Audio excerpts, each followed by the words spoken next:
Okay,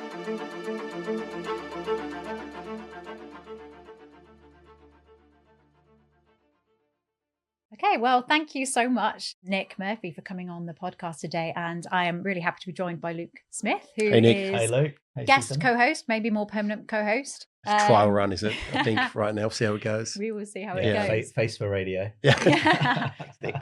Very kind.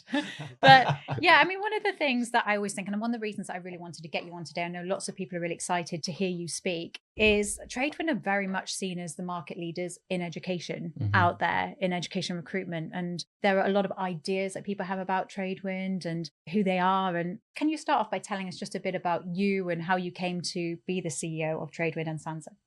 Yeah, sure. Well, thank you so much for having me, Susanna. It's great to be here with you guys. Absolute legends. And yeah, appreciative for everything that you've done for our business over the years. Fell into recruitment back in Sydney and straight out of university, didn't really know what recruitment was, but went along. The job title had consultant in it, which I thought was pretty cool at the time, and recruited into banking finance for 3 years at a company called Alexander Gray. It was a great experience, learn a lot. And learn a lot about recruitment. It was a smaller business. It was a tough market. Decided to come over to the UK for a holiday. And sadly, around that time, September 11 happened and the market completely collapsed in finance. So I decided to extend that trip into the UK. Came over here for a good time, not a long time. But as life takes different directions, ended up meeting my wife and staying here and working my way up at Capita in education recruitment. And I was there for about 8 years, started off as a consultant, Northwest London Secondary,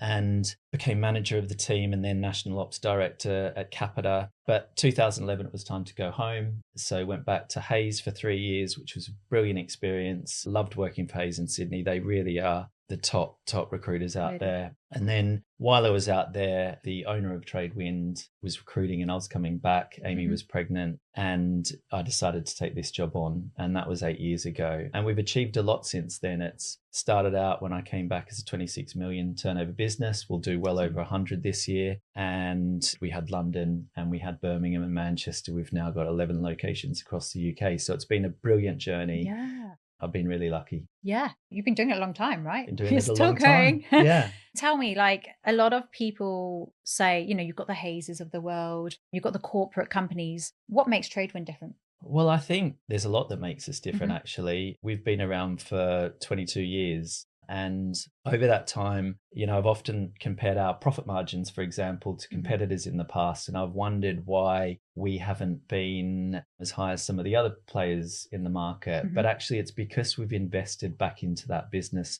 and we're trying to build a bit of a legacy. We're trying to build an organization that can support our people to be the best they can be. So most of that investment's gone into candidates. Our candidate function is massive. We've got a fantastic impact academy, people that are finding candidates for us all day long. We've got an amazing compliance team, great market. So all this takes a lot of cost and it takes a long time to build up. But for 22 years, we've been doing that. And I think it puts us in the most incredible position now. I think you've always been like that, Nick. I remember years ago recruiting for you. And so just to provide some context, Susanna is now working. Is she your main supplier now, as in Chime She Search? is amazing. She is our biggest supplier of people. Does an amazing job. How long have you been on Rectorate for, Susanna? 2 years. 2 years. And then prior to that, I did education recruitment. And I pretty much said, you have to go and speak with Nick because you were at Access, weren't you? Yeah. And that was a surprise, by the way, because I always thought that Tradewind were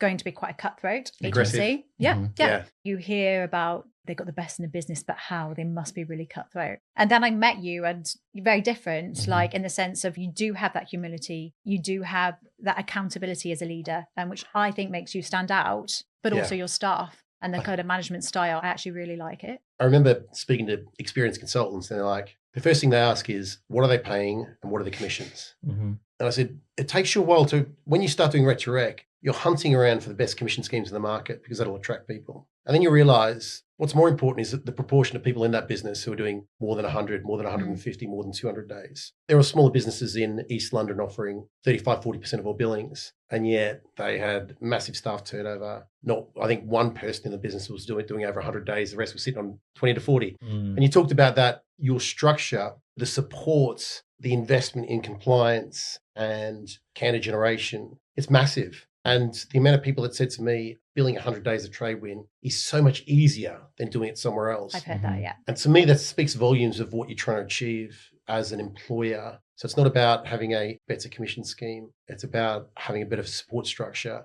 And it comes down to technology, counter generation, and it's a vehicle to make money, isn't it? Yeah, absolutely. And that costs a lot of money. So it's interesting. I was actually wondering how you judged businesses and you looked at their profit margins, which is really interesting because whilst you want to invest, you also want profit as well. It's kind of a fine line between how much do you commit to investment. And I know your commission scheme, Nick, as you know, is probably not as good as some of the other agencies, but you really pay well, as in base salary wise, for good people. And you have a high bar as to what you accept to take on someone. I think the amount you can actually earn at Tradewind, it kind of offsets the fact that others will offer a stronger on base-to-base commission scheme. And it happens a lot, doesn't it? As in, well, yeah, I mean, I hope you don't mind me saying, but Tradewind's commission structure, I wouldn't say is majorly worse than anyone else's. I'd say it's probably the higher of average, but there are some that come above that. So what do you say to candidates or people who are working for you, if they might say something about the commission? How do you counteract that?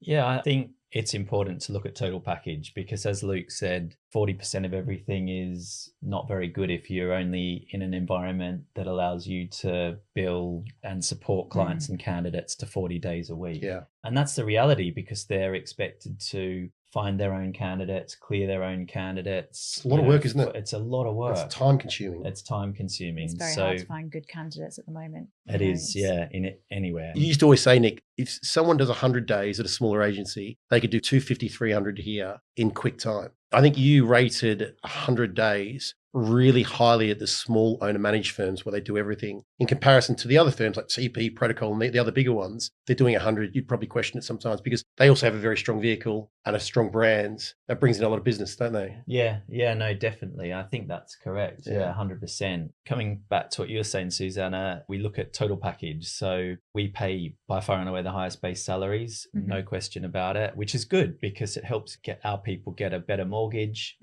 It helps through the quieter months of April for Easter, December for Christmas, all the school holidays. And then our commission scheme is really straightforward. And actually, there's no thresholds, there's no minimum levels. It's paid on every single pound. So actually, in the grand scheme of things, I think our packages by far and away trump everybody else in the market. When you take everything into account. When you take everything into account, absolutely. It's a statement though, doesn't it? It's like, this is your basic salary because we, as you say, your people matter most. We're investing in you. It's not like, well, wait and show us until you get X amount of commission. It's like, we invest in you from the start because we believe in you. That's right. I think that sends a really strong message. Yeah, I agree. Yeah. And it's not like, correct me if I'm wrong, but from memory, it's not incremental. Once you hit a certain target, you get it back to zero. You get everything. Yeah. Which is actually really appealing. Yeah. Whilst others can go, okay, bill 40K in a month and we get up to 30%. Yeah. But once you hit the barriers, you get that back to zero, don't you? Yeah. So it really rewards high billers. Absolutely. Yeah, definitely. I mean, it can also work against us because one of the things that when we're offering people, they'll say, wow, I'm getting offered this brilliant base salary and this seems almost too good to be true a little bit. Yeah. And then they start thinking, well, what do they expect for that? And is it really cutthroat and ruthless? Are they really challenging to work with? But what I would say is we go into our employee relationships, we think a lot about it, and it's not easy to get a job for us because we are selective. But when we make that offer, we're going into it for the long term. We're going into it with a long-term view in mind because that's what works best. Yeah. So, but yeah, it can work against us. When you put a big salary or a big offer in front of someone, it can make them wonder. Nick, I'm going to ask this. Rec2X, Susanna and I have worked with you for a long time. It's good for the industry to know, as in, how has your overall experience been? How do you really utilize Rec2X? You're always asking about how Tradewind are perceived externally. Yeah. And take that feedback really personally. And I think you seek first to understand rather than becoming quite protective of your brand. And you hear a lot of clients firing back immediately. And I think it's a really good thing that you do that. It's quite mature of you, actually. But you're always seeking to understand where the source is. And often you'll call up Susanna and I and say, what's the word in the street about us at the moment? Why do you do that?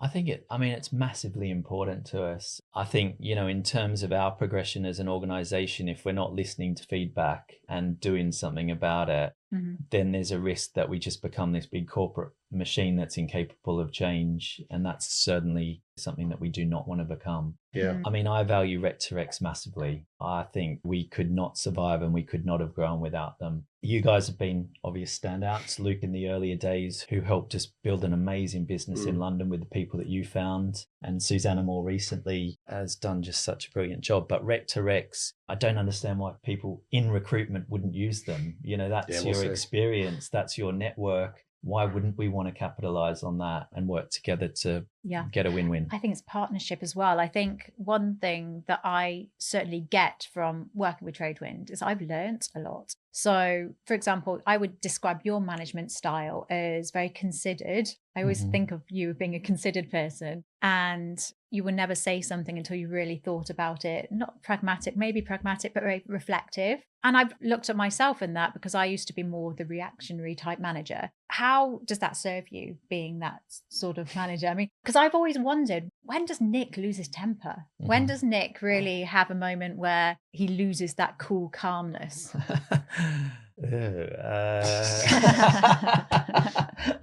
That's awkward. It's not the 1980s. Losing your temper serves no purpose, and it wouldn't motivate anybody in our organization if I was like running around throwing phones across the room. But you've got a tough job, right?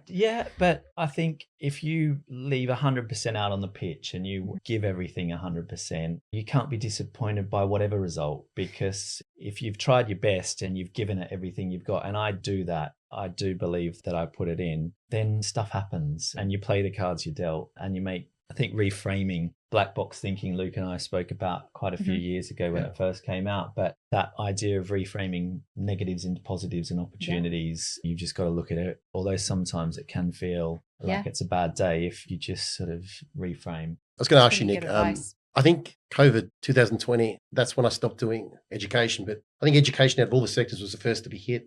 Schools just shut down, didn't they? Yeah. I remember speaking to you going, what the hell's going on? And you're like, you had so many staff. And I want to ask a twofold question. How did you find that period? And also, we talked about it. So they talk about problem, challenge, opportunity, don't they? I think for myself personally, I looked at other industries and I kind of said to you 6 months later, I said, Nick, I'm not coming back. I said, I'm doing exec search, senior finance. I said, they pay a lot higher base salaries, and selfishly, you know, I'm focusing on this space now. But I think for you, how did you find that period? And also, I always think when I'm speaking to CEOs, or not owners, but the number twos have been there through a growth of a business. Have you ever thought you're doing the right thing in your career? I've got no doubt when you left school, you didn't aspire to be the CEO of an education recruitment consultancy. And I can imagine it's very hard for a CEO to chuck in the towel. But do you have those doubts throughout your career at any stage? And if so, when and why? Well, firstly, COVID was a very, very, very tough period. I mean, it was super, super tough. And with schools completely shutting their doors, the prospect of zero income coming in,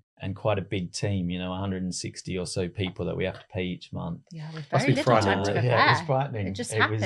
It just happened. And the government changed on a day-by-day basis with the whole furlough scheme. That must have been so stressful. It was incredibly stressful. But our people matter most, which is something that we put a lot on LinkedIn and various other social media. It comes right from the top. So the owner of Tradewind, as soon as COVID happened, with all that uncertainty, sent an email to all staff saying, do you know what? No matter what, we'll be beside you. We're not going to reduce your pay. We're not going to furlough you. We're not going to cut anything. We will be here for as long as it takes, and we will get through this. And he said something that still strikes me. He said, in the darkest of times, the brightest of days will follow. And I just thought it was just such an inspiring message to hear. And we did the same for our candidates. We furloughed them when a lot of other agencies were like ducking and diving to get out of that commitment. We furloughed our candidates to look after them because it's the right thing to do. Yeah. And despite... I remember you telling me about that email. Yeah. You gave all the staff just the surety. What a great message. I think, like, I do get the sense from you guys, and this, again,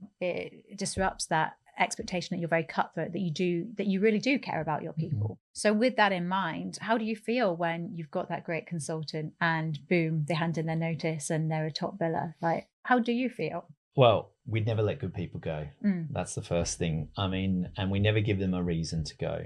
But from time to time, somebody in their personal life or whatever might have a change of priorities, and we might not be the right solution for them anymore, and they choose to move on. Doesn't happen often, but it does happen, and it's gutting. It is absolutely gutting because we've invested a lot in them. They've invested a lot in us. Yeah. And typically it's been a fantastic partnership. Yeah. So it's absolutely gutting. I mean, your retention's pretty good, right? The average person good. stays there how long, would you say? 4.5 years, I think, is our average at the moment. That's really impressive. Yeah. That's really impressive. And do you think a lot of that is down to the fact that you do look after your people? I think it's down to that. As I said, we're selective about who we invite in. Yeah. And like I said, we give people an opportunity to just be the best version of themselves. So some people, it takes them a couple of weeks to do that, but others it takes a couple of years. Yeah. You know, and you've just got to, if people are putting in the effort, you've just got to stand beside them and just. Yeah. I think what you did during COVID as well, where people remember that now, you've probably got good core retention now because of how you handled COVID. And a lot of people said that the owners of businesses and the leaders who actually did well by their staff, people still remember it now, I think, years later. And the payback's happening right now. So the question, and I just want to ask, because I've always thought it sometimes, not you personally, but I always think it's a pretty lonely role at the top. And you've always got this, you've got to be this figurehead of positivity and support. And you're always hugging other people's, and people are always struggling through whatever challenges they're going through personally. You never make everyone happy, right? Yeah, but it must be draining sometimes. As in, when I'm meeting with CEOs, I always think how happy they are in their role right now in their career. So I just wanted to ask you about, when has it been really difficult for you? Was it COVID itself? Was it? Yeah, I mean, I'm really happy, but what sort of job have you got? No, just kidding. I'm really happy. Look, I'm so fortunate. I've got an incredible team that's around me. Yeah. And we've been working together for quite some time now. People like Katie Lynch, Liz Edwards, John Graham, and others, you know, we're a really tight team. So actually, and increasingly, they make my life and my job so good. Yeah. It's fun. It's like rewarding. So yeah, you do have. It's about the people. Yeah, it's about the people. I still remember Liz. I remember you said, Luke, call Liz. Edwards, I want her in the business. So I called Liz. She's like, I'm pretty happy. I'm pretty well set up here. She's not keen, mate. And he goes, Luke, call her again. Just get me on the phone to her. And then I did it. And you're like, Ashley. I was like, this is the easiest thing I've ever done. I'm trying to reject it. You give me the name and then you've done all the work. Yeah. But it's hard to find great people, right? And when you do find them, you want to hang on to them. You've done really, really well. And that just shows by your management team. How long is, and what's next? I want to know. Let's fast forward like 5 years. What's Nick Murphy? Yeah, Nick, is there a sale? Now? Is there a sale in mind? I mean, your operating profit's north of 10 mil now, net profit. What's yours and Mike's end goal? And, you know, here. Yeah, I mean, at the moment, we're not looking to sell. There's no sale that's on the horizon. But I think what served us so well over the last 5 to 10 years, particularly, we're just going to keep doing more of. So we never, for example, pick a location on the map and go, oh, Newcastle, we're not in Newcastle, let's go open up in Newcastle. We will always identify good people, or good people will come to us and say, we want to join you, and then we will back them. So that's why we've got fairly random locations across the UK. Yeah. And why we're not in every major city. But that's what we will continue to do. We'll continue to, we've got an incredible management team across our offices. We will keep investing in those people and those teams. We will grow them. We have an objective to be the most recommended agency in the UK in each of our locations. We'll do that. And we will, will keep doing what we do. How threatened do you feel by the whole tech movement? You've got a lot of companies out there building their agencies around these tech models, and you guys aren't doing that as much yet. Is it something that's on the horizon? How do you feel about that? I don't feel threatened whatsoever. I think tech will eventually one day have its place in the market. However, right now, it's a candidate short market. So candidates are king. And candidates, I think, appreciate that service. The problems with tech is quite often people are left unsupported. When something goes wrong in a school, they have a faceless platform that at times may not even have a phone number on it. So, but actually when things go wrong, they want, like with us, you know, our head of safeguarding to support them through the process, to go to LADO meetings, to take them through that. I think as well, schools, they want the service. They want to know, particularly say SEN schools, they want to know that it's not just with kids, it's more important than just clicking a button on a computer screen to book a candidate. There's got to be a deeper understanding of what you're providing and what those children need to get the best outcome. Yeah. So it's got to be consultative. I think we'll see other industries fold into tech quicker, probably more into your space now, Luke. You know, those big pension processing centers and back office banking, maybe that might go first heavily into tech. But for me, I just think education is a special market and it's not the time for tech. Saying that, if this is my Kodak moment and I'm just wrong, we will buy one pretty quickly and we will invest in it heavily and we will push our sales force into it. So you're willing to be proven wrong. Absolutely. And as soon as it becomes a viable threat, we'll definitely move on it. Yeah, that's great. Well, one question that I really want to ask, you claim to, and I believe that you do, have some of the best people in the business. What do you think makes a really strong education recruiter? What ingredients do they need to have? Yeah, that's a good question, because I guess in another time I would have said there was one mold that fit all, you know, somebody that had jazz hands and was a good salesman and all that sort of stuff. But actually, I've met so many people, good people at Tradewind, that have done it so many different ways. I think they all have a few things in common. Firstly, they do work hard. And I know that sounds like a bit of a cliche, but they do put in a huge, huge effort. And they don't just do it for money. I mean, the people that are really successful do it because they want to provide an outstanding service and they genuinely want to help their clients and candidates. That's nice. I think you've got to have a good mindset. You've got to be resilient. You're going to have bad days. You're going to have good days. It's recruitment. You've got to not ride the roller coaster. You've got to try and be as calm during the good and bad times as possible. And what else? Yeah, it's also difficult because we have some massive billers. I mean, we have some huge, the top three in our organization are phenomenal at what they do. I would say that by far and away, they are the best in the market, hands down, with the numbers that they do. The top 10 are also incredibly good, which is why they deserve a great trip away every year. How do they get there? Are you guys like KPI heavy or no head we're bashing? Not. Nick, I have to ask, top three, what are we talking ballpark? 15, 20K a week? What are we talking that they're achieving? More than 20K a week? Yeah. Okay. Yeah, more. Wow. Yeah, they're incredible. They're inspiring people. They do a fantastic job. But they also have a great support function around them that props them up and lets them fly. I was going to ask, what don't you compromise on? Let's say, you used to always say the acid test was in education 200 days plus, let's say 200K billings plus. And it's tough to find really good and high performing consultants. But be it a jumpy background, be it a colourful reason for leaving he or her most recent employer, what's something that you can overlook? But what's the one thing you go, okay, if it's that, then no? Because you must have met some really good billers in the past that you didn't go forward with. Great question. So I'd like to know what's important to you outside of the billings. Why would you say no to someone who's a £500,000 biller with an education recruitment? Or has that never happened? I think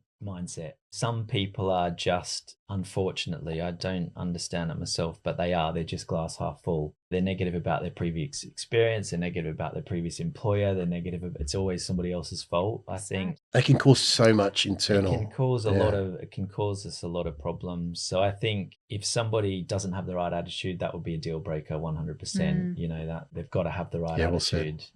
There are some people who will always, it's not enough for them. And I wonder how they become like that. Like genuinely, the psychology side of it, like, is it something in them that they're not happy with? I don't know. But I think you have the kind of environment that can turn around that mindset. Do you think that mindset can be ingrained in someone, or do you think that it's something that you can change? I think you can stifle it. Typically, I think it's been quite difficult to change in the past. And look, we're not for everybody. I mean, there's definitely that as well. I remember, both of you have said to me before, one of the objections that people have is during term time, you work quite long hours. Yeah. And that's true. You know, we do work quite long hours during term time to provide our candidates and our clients with the best possible service, because that's what it takes to be the most recommended agency in each of our locations. We try and give it back. We give it back with plenty of holidays, and we give it back with 4.5-hour shifts for 12 weeks of the year in school holidays. We give it back in rewards. But and you do recognize people. But it's not for everybody. You know, for some people, that's just not what they want, and that's fine. And we can't be everything to all people. We have to be who we are. Yeah. What are they doing? They're doing like 7 or 6, so it's quite long hours during the term time. But then it's offset by, you give the most holidays in the industry by far. It's 35 days plus. It works out to be effectively 2 months holiday, doesn't it? Yeah. Plus.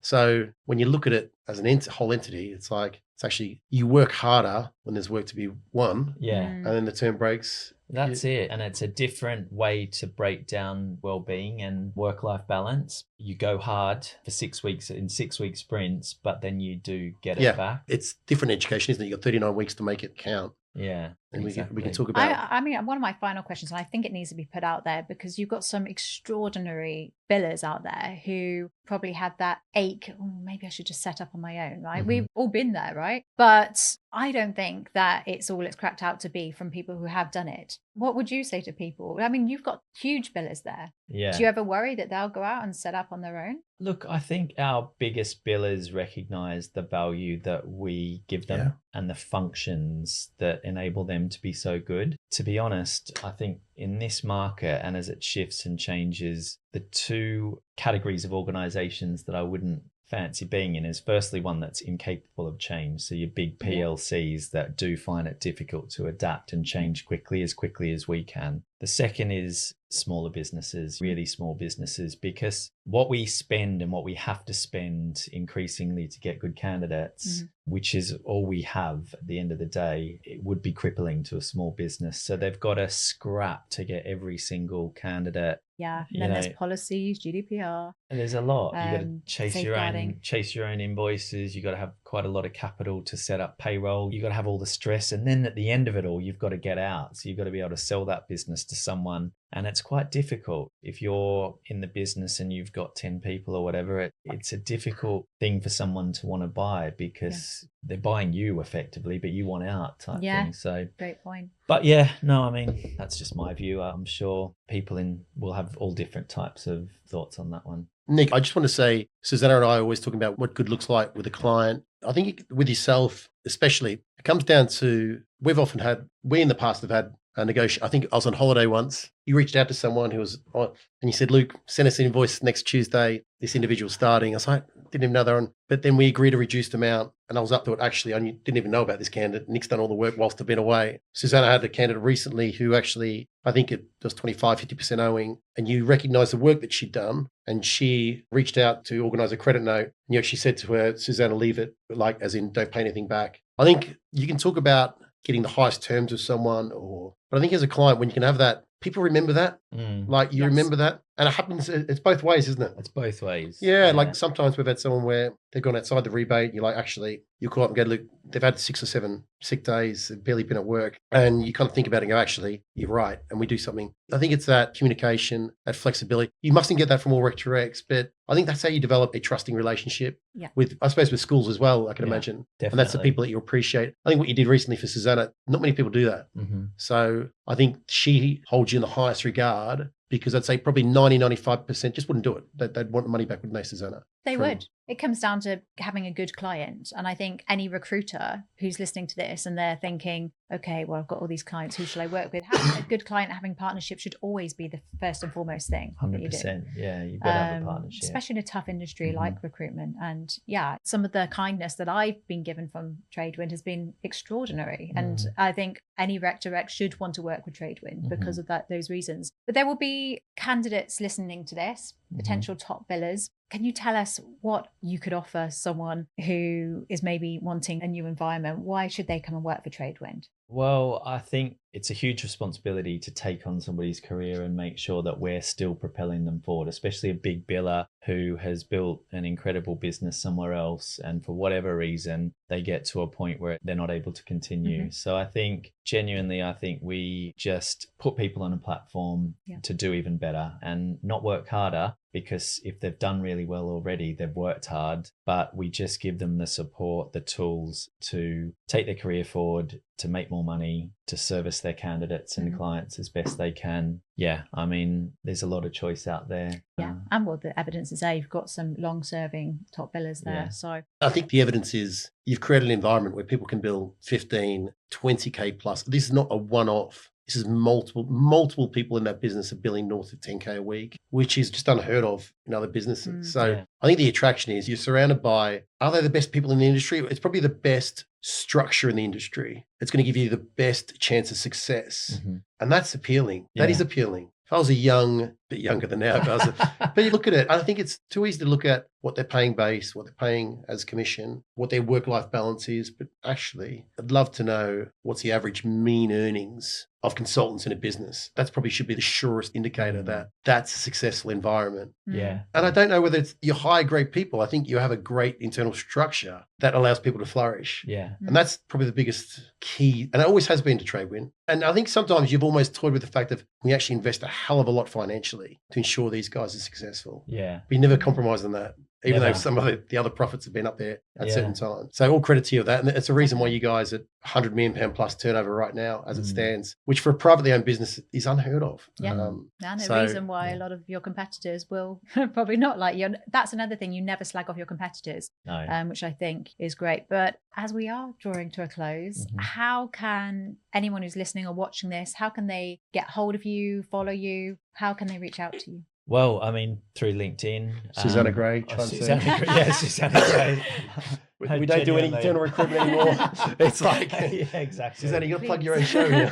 No, I mean, I think there is value in coming to somebody like you first, because you can be that sounding board and you can help them find the best option. And as I said, we're not for everybody. So if we're not for someone, you'll know who they are going to be suitable you know, for. there have been people who think that Tradewind is for them, and maybe we've coached them into realizing it might not be the right place for them. But then there are others that say, I'll never work at Tradewind, who are now working for you and have been successfully. So, you know, it's it's all hand in hand. But no, that's brilliant. Thank you for giving a bit of yourself to us in this interview, and, you know, helping us kind of be inspired and learn a bit more about what you're doing in the future. Yeah, so pleasure. And Nick, I've known you for a long time now. Oh, I know what you're going to ask. No, I'm not asking anything. I just want to say I'm actually proud. It's a bit of a weird word, but as in, it's great to hear about your journey. And you're one of those people who you just never hear a bad word about, which is credit to you and how you hold yourself, both internally and externally. And I think people and owners of businesses they can learn from how you conduct yourself in general. And mate, well done on all you've achieved so far. Definitely. Yeah. Well, thank you, Luke. Yeah, appreciate it. Cheers. Yeah.